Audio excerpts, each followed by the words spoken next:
Alright, we're live. Hi everyone.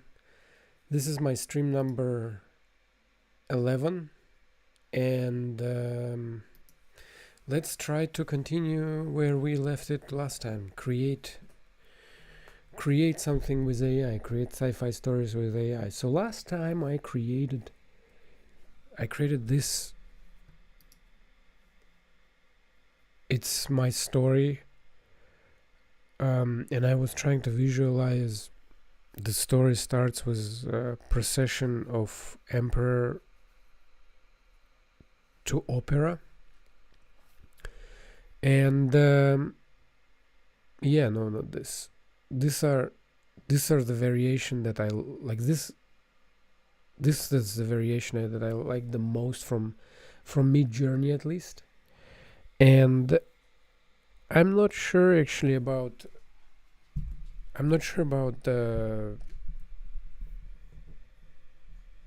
style. Maybe we need to do something more. I'm not sure about this, but wait 1 second. The microphone. Can you hear me? Can you hear me? I think you can. So anyways, and they have a new feature, make video from your image. And so I made it. It takes some time, but look at this. This is the great one where they're driving. Look at this. I mean, obviously it's not perfect. There are some people walking. This is just a camera drone like flying overhead. No, we need the procession. But this is absolutely unbelievable. This is kind of like incredible. So I like this video.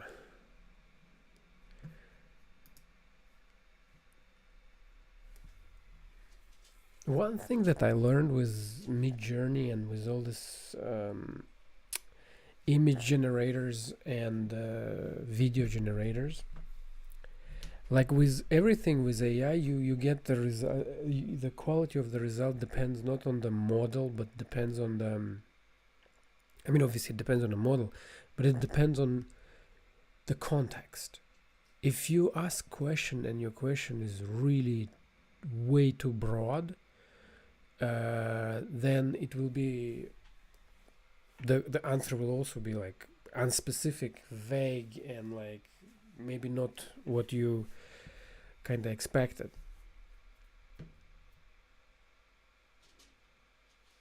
In order to get better answer, you have to give a proper context, a proper context, and that's where I kind of like, that's where I think I'm strong at.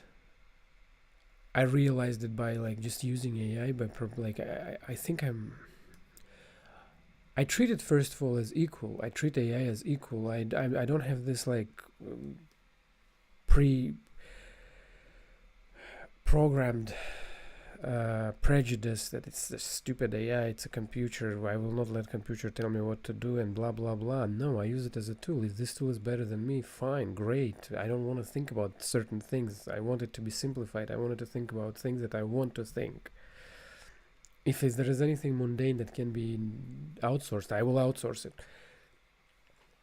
Like I was like recently I was like absolutely like blown away by ANDOR, right? Star Wars show. And it's one of the things that I was listening to a lot of interviews of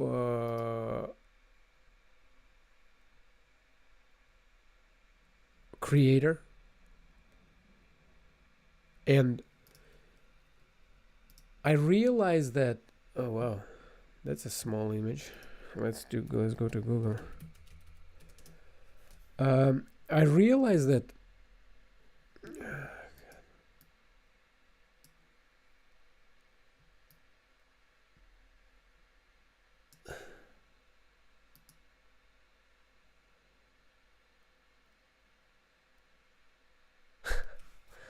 I realized that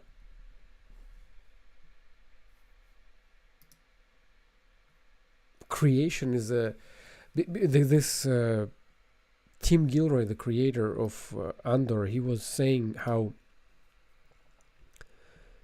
it's actually there was a panel of him and everyone else who was participating in writing the ANDOR, the creating the ANDOR, and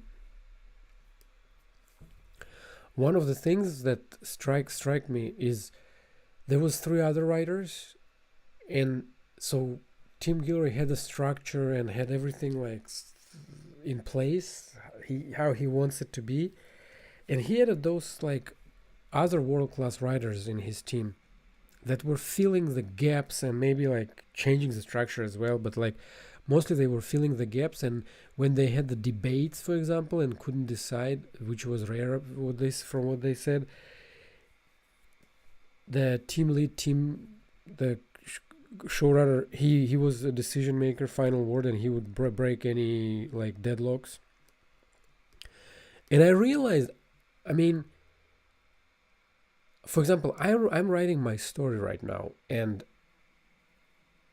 when I struggle with what I struggle with details, like mundane details. Like I'm really good at, I feel that I'm really good at structure, at making the structure of the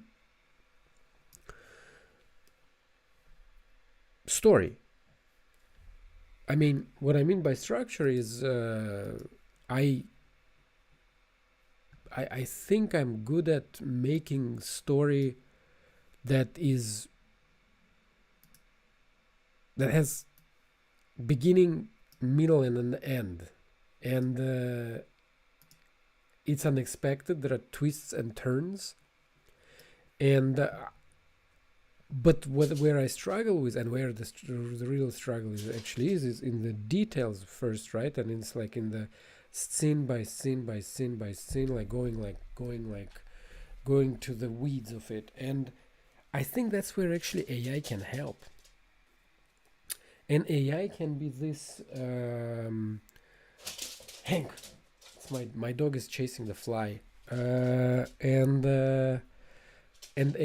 AI can be this. I mean, I'm not saying that all the writers will be replaced, and I'm sure like someone will be like saying that it's the stupidest thing to say, but I think, I mean, I can't afford world-class writers in my team. I can't afford any writer in my team, but I can afford AI, and I'm not using AI to write me a story. I'm using AI as a team member, and I think it's okay. I think it's totally okay. I mean, well, AI learned from like all the data available from internet. Have you ever watched interviews with any of the writers or creators? Have you seen the bookshelves behind them? All those bookshelves are full of references, reference stories, reference pictures, reference, like, I don't know, he makes like comics or manga that has planes in it, and he has like books about all type of planes, spaceships and stuff. So it's the same. It's the same, just faster in a digital world. And that fact actually really kind of opened my eyes to the fact that like that's the way I will be using it as a conductor. I will be a conductor that will be using like AI, different types of AIs for different tasks. I know I'm an architect. I have an architecture of this thing that I want to make, but I don't have budget, and I want to do it as quick as possible from my entrepreneurial past, to go to market as soon as possible, to prove if there is an audience for whatever I'm creating as soon as possible before I invest ages. And I know it's like, it's not about making money. It's about like, is it worth to explore this story, continue to explore this story? So some crazy allergy for something. Sorry. And yeah, and it's really mind blowing how I have allergies. Something is blooming in my backyard. It's killing me for weeks. And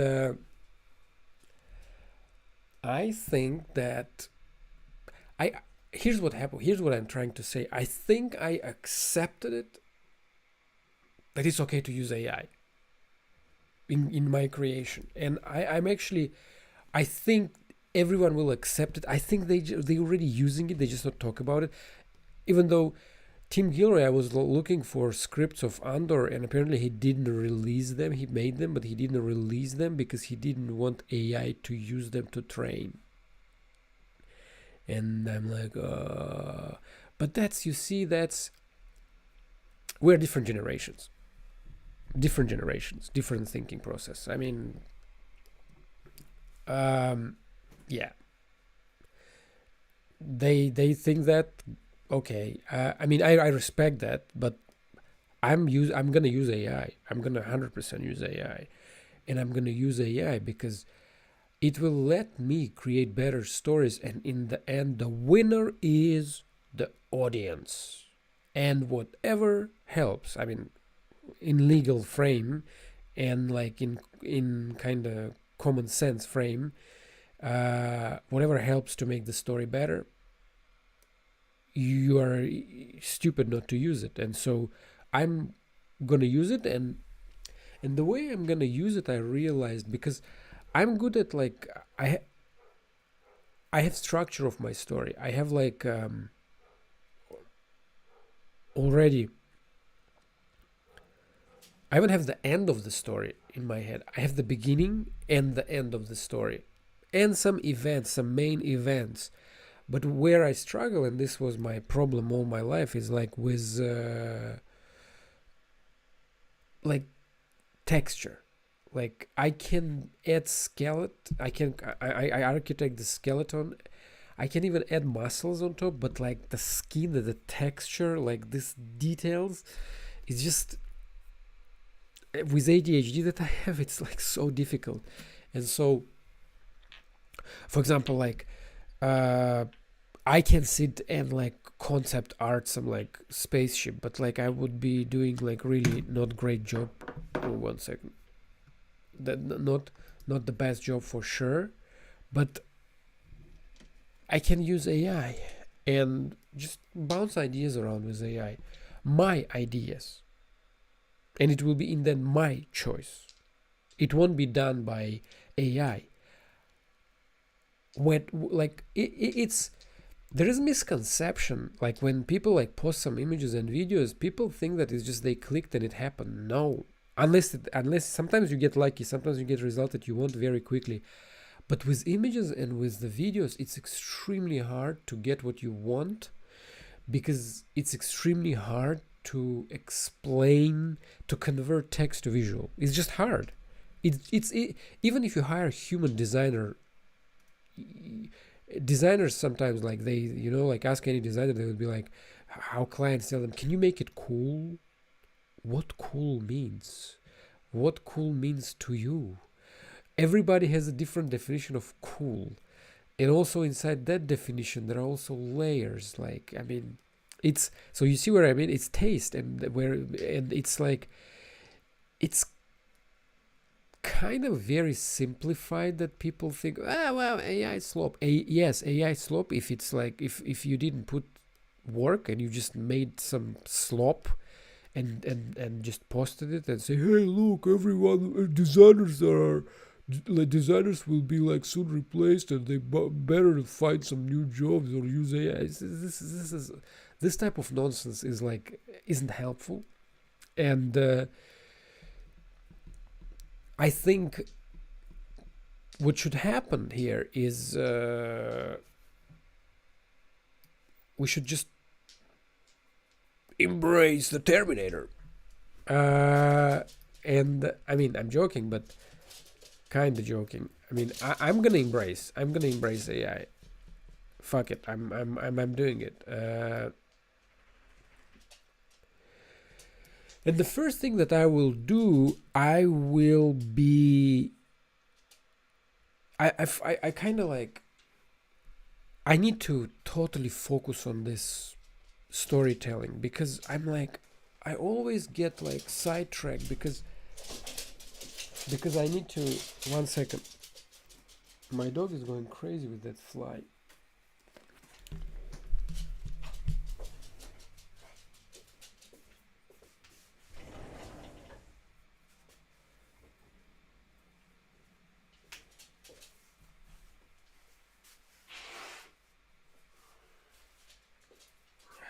Alright, sorry guys. I am back.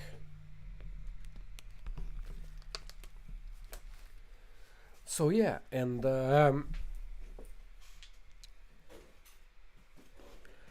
I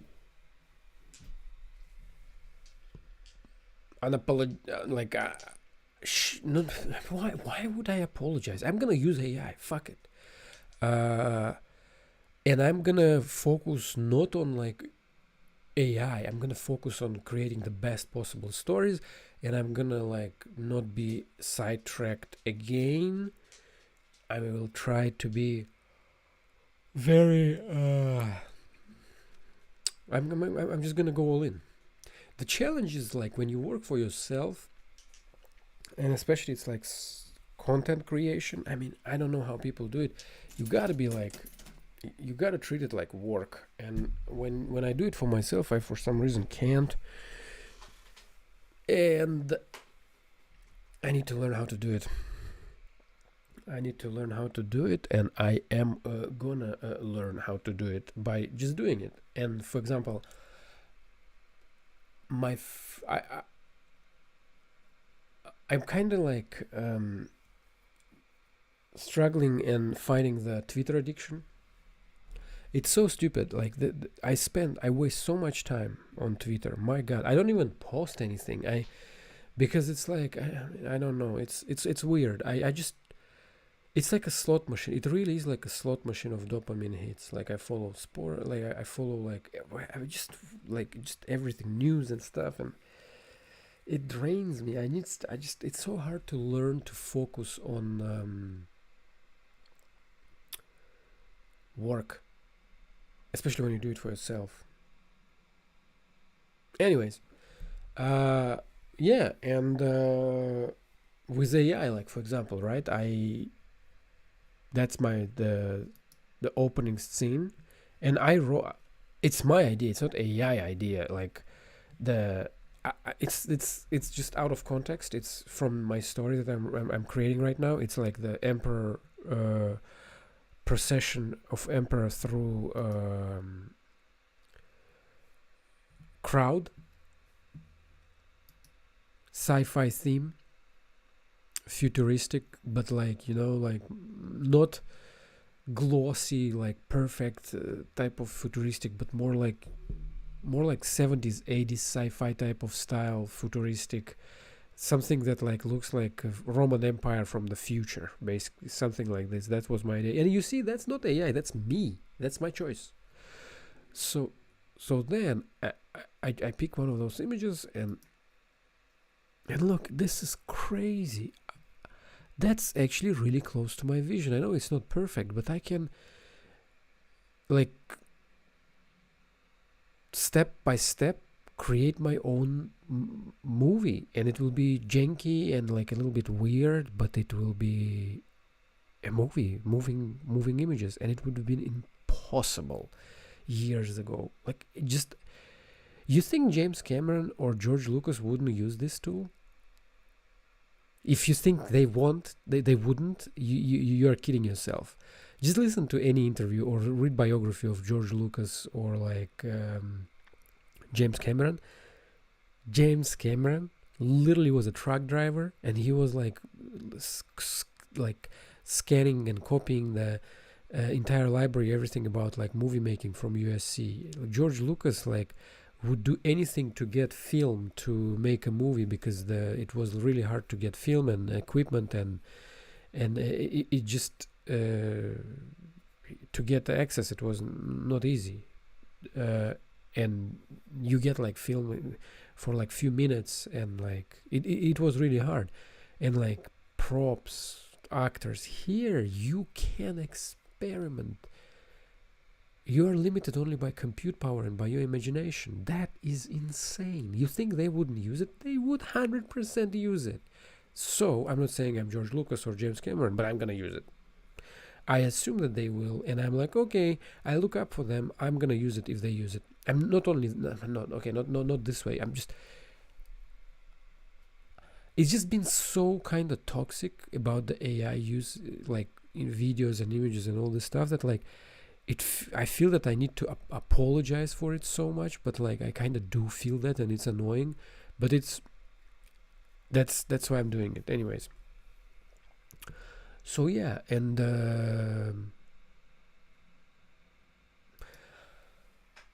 I will be posting my creations as well. I'm thinking how to do. I'm actually thinking, should I stream when I create? Will it like keep me in check as well? Maybe, yeah, maybe I will do that. I'm not sure. Yeah. Another thing that I wanted to talk about is, I mean, that's about the my decision. I don't know. Did I talk about it last week as well? Maybe I did, but like here we are again. ANDOR. I want to talk about ANDOR. What an masterpiece! Oh my god, that was absolutely unfucking believable. I just can't believe what an incredible writing that was. Like, because I dived deep into writing, and because I was like kind of making my own stories, right? And I'm not Star Wars fanboy. I have to say, I like Star Wars, but I think I like Star Trek as much, and I don't even see them as rivals. I just like both. I'm like, I crave any sci-fi, and plus Star Wars is kind of like an interesting sci-fi. Is it a sci-fi? It is sci-fi, but it's like fairy tale. It's like fairy tale with robots and spaceships. It's fairy tale for tech geeks.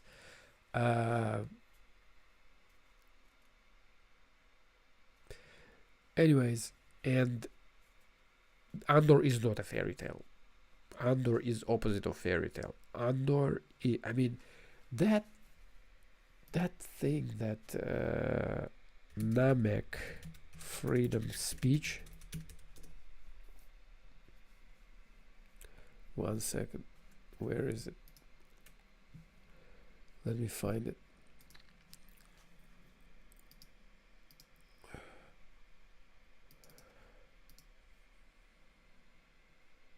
Weird.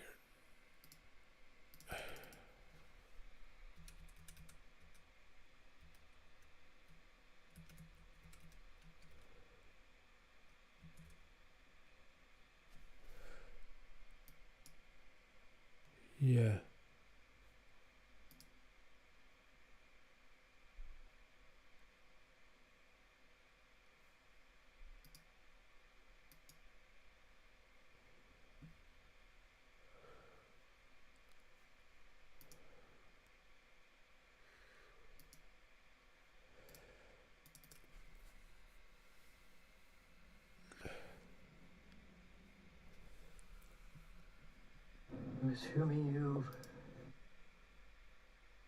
One second.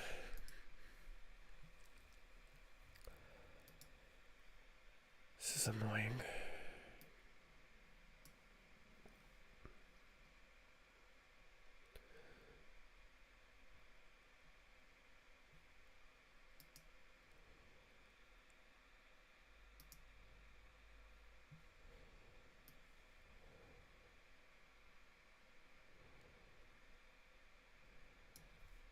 Here.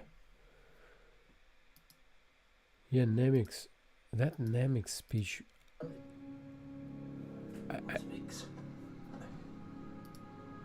Where is she? I just Yes. I listen to it like just listen to it. Where is she? There will be times when the struggle seems impossible. I know this already. Alone, unsure, dwarfed by the scale of the enemy. Remember this. Freedom is a pure idea. It occurs spontaneously and without instruction. Random acts of insurrection are occurring constantly throughout the galaxy. There are whole armies, battalions that have no idea that they've already enlisted in the cause. Remember that the frontier of the rebellion is everywhere, and even the smallest act of insurrection pushes our lines forward. Remember this. The Imperial need for control is so desperate because it is so unnatural. Tyranny requires constant effort. It breaks. It leaks. Authority is brittle. Oppression is the mask of fear. Remember that. And know this. The day will come when all these skirmishes and battles, these moments of defiance will have flooded the banks of the Empire's authority, and then there will be one too many. One single thing will break the siege. Remember this. Try. So yeah, it's mind blowing. What a fucking speech that was. I mean, I'm sorry, but like this is generational writing.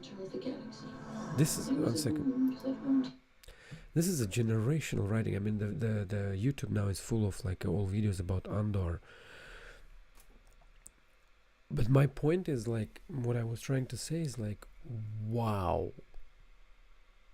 Like how realistic it is. The guy definitely, like Tim Gilroy, is definitely like a history geek, and it's all so believable. It's also applicable to any like time of revolution. It actually made me curious about like to read more about like times of revolution, and it also like kind of revealed that our generation right now, even though there are so many problems, I think we are kind of, I don't know what it takes to push us to do what they are doing there in that imaginary dramatized universe, the rebellions, because you gotta be like, to sacrifice that much and that big, you gotta be like really like you have to be a believer or become a believer. I mean, I guess the Empire pushed some of them like really far. And Empire is, my God, Empire is portrayed so incredible. Like it's authoritarianism in its, like, he made it look kind of sexy because of their uniform and everything is so polished, but and all the great actors, but it was so believable. My God, I'm like, yeah, that's how they would, like, that's what they would do. And like that you kind of apply it to what we see in real world, and it's kind of like, wow, it's not that far off. And yeah, I mean the propaganda, the insurrection, that Gorman massacre, that was like, wow. I mean, everything about it, wow. I then watched the Rogue One movie. God. I decided to rewatch it. I decided to rewatch entire Andor. I didn't watch season 1 before I watched season 2, and I'm like, okay, let me watch it again. And I'm like watching it yesterday, and I'm like, this is so good. The dialogues, the characters. There's no bullshit, no fluff, like nothing that is like, what was the point of it? Everything is like, I want to know more. I want to know more. It's like it goes so quick, and he leaves so much things out. You're like, oh, wait, I have questions, and he's like, sorry, move on. And it's like it like you are still stimulated, and you are like, well, it's kind of slow, and then like boom, reveal, and like, oh wow, that's why it was so, like, that's where it was all going. And it's just, and the way they speak, like the dialogues, the actors, oh god, I'm just like injected into my veins, as they say. And I'm like, I'm sorry, this allergy is killing me. It's literally killing me. So yeah, Andor. If you haven't watched, watch Andor. And I am big fan of Tim Gilroy, and he single-handedly rejuvenated the interest into Star Wars to me. After Andor, I'm not sure I want to watch the Jedi stuff. I'm like, okay, Rogue One. I watched Rogue One. I mean, logically, you want to watch the next one, right? You want to watch the Star Wars, or the original Star Wars, not one. But I'm like, it's just like a movie for kids in a way, relative compared to Andor and to Rogue One. And I read the book about Star Wars, and I read biography of George Lucas. It was indeed a story for kids, adventure story for kids. So that's why Andor feels a bit different, and also it feels like Tim Gilroy, my man, had some not only knowledge of history, but he had some real life experience. The way he portrays like different characters, corporate assholes, the good guys, the gray guys, the guys that are good but kinda good. Like Lucid, like, he's like ruthless, just ruthless. I would use that.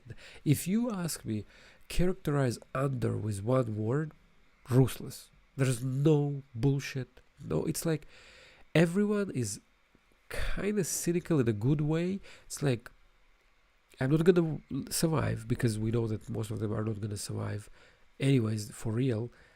But this is their attitude, and they go all in. I'm not gonna survive anyway. I'm doing it for this like cause, and they just cut the crap, cut the bullshit, just straight to the point. Yes, someone will die. So what? I will die too. Like, I mean, I've got like, he died last week. I'll die next week. I mean, big deal. That's the attitude. That's the attitude of the show, and I love it. It's real. It's not like, It's not like everyone gets a medal. Everyone won. No, we all die. And we all die for a reason. It's like, that's how life works. You want to like get something, you gotta give something, and give something in a big way.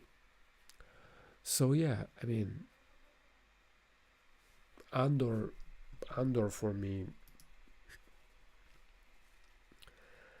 the absolute, like, it's just 1 second. Let me make.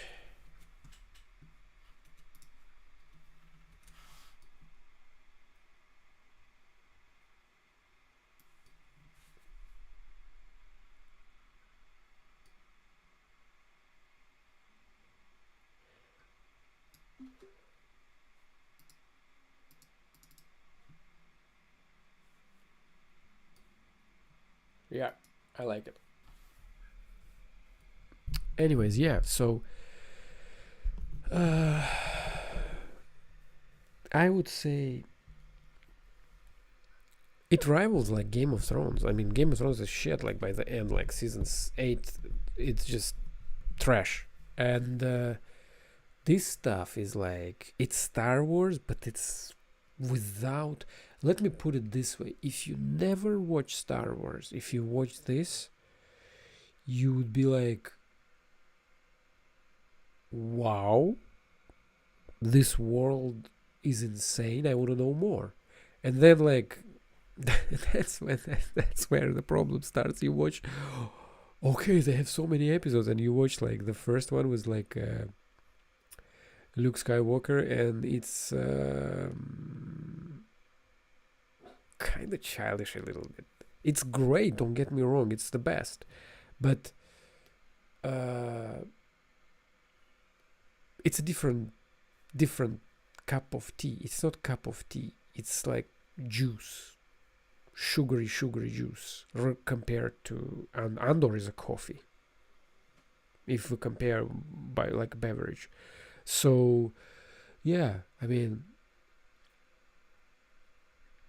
and the fact that like main character is like, I could relate to main character because like, you know, I'm uh, also like not my language English, like his accent, and that the fact that he's like the colonization, not colonization, like the other civilization came and was far advanced and overtook his civilization, and that like he's neither accepted by his own but rejected by where he is, so he's lone wolf.